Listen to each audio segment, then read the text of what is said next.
இன்றைய கர்த்தருடைய வார்த்தையின் வெளிப்பாட்டை கவனிக்கலாம். ஆதியாகமம் 12:1. கர்த்தர் ஆபிரகாமை நோக்கி, நீ உன் தேசத்தையும் உன் இனத்தையும் உன் தகப்பனுடைய வீட்டையும் விட்டு புறப்பட்டு நான் உனக்கு காண்பிக்கும் தேசத்துக்கு போ. ஆண்டவர் பழைய பாரம்பரிய பழக்க வழக்கங்களை விட்டு வெளியே வரும்படி நமக்கு ஒரு அழைப்பு கொடுக்கிறார். அநேக நேரங்களில் கடந்த கால கவலைகள், கடந்த கால காயத்திலே நாம் வாழ்ந்து கொண்டிருக்கிறோம். யாரோ ஒருவர் எப்போதோ சொன்ன காரியங்கள் நம்மை முடக்கி வைத்திருக்கு. தகப்பன் வீடு, சில நேரங்கள் நம்முடைய பிறந்து வளர்ந்த நம்முடைய வாழ்க்கையில் ஏற்பட்ட பல வார்த்தைகள், காயங்கள் நம்மை முடக்கி வைத்திருக்கு.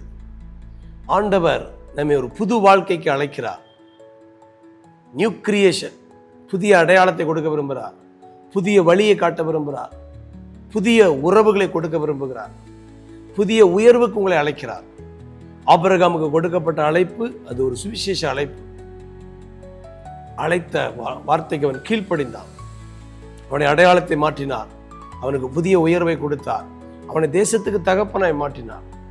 ஆக இன்றைக்கு தேவன் சொல்கிற காரியம், சில கடந்த கால காயங்கள், கசப்புகள், வைராக்கியங்கள், விரோதங்களை விட்டு புதிய தேவனுடைய அன்பு, தேவனுடைய உறவு, தேவனுடைய மேன்மையான நற்குணங்களுக்குள்ளே நாம் வரும்பொழுது கர்த்தர் நம்மை அடையாளப்படுத்துவார், நம்மை புதிய உயரங்களுக்கு கொண்டு போவார், அநேகருக்கு நம்மை வழிகாட்டியாக. இன்றைக்கும் ஆபிரகாம் எப்படி விசுவாசிகளுக்கு தகப்பனாக இருந்தானோ அதே போல சரித்திர தலைமுறையாக சகாப்தம் படைக்கிறவர்களை மாற்றுவதற்கு ஆண்டு ஆயத்தமாக இருக்கிறார். நீங்கள் ஒரு ஆபிரகாம் என்று சொல்லுகிறேன். ஜெபிக்கலாம். தகப்பனே, இந்த நாளிலும் ஆபிரகாமை போல விட்டு விட்டு வர வேண்டிய காரியங்கள், விட்டு விட வேண்டிய காரியங்களை இன்றைக்கு உணர்ந்து நம்முடைய பிள்ளைகள் தீர்மானம் எடுக்கட்டும்.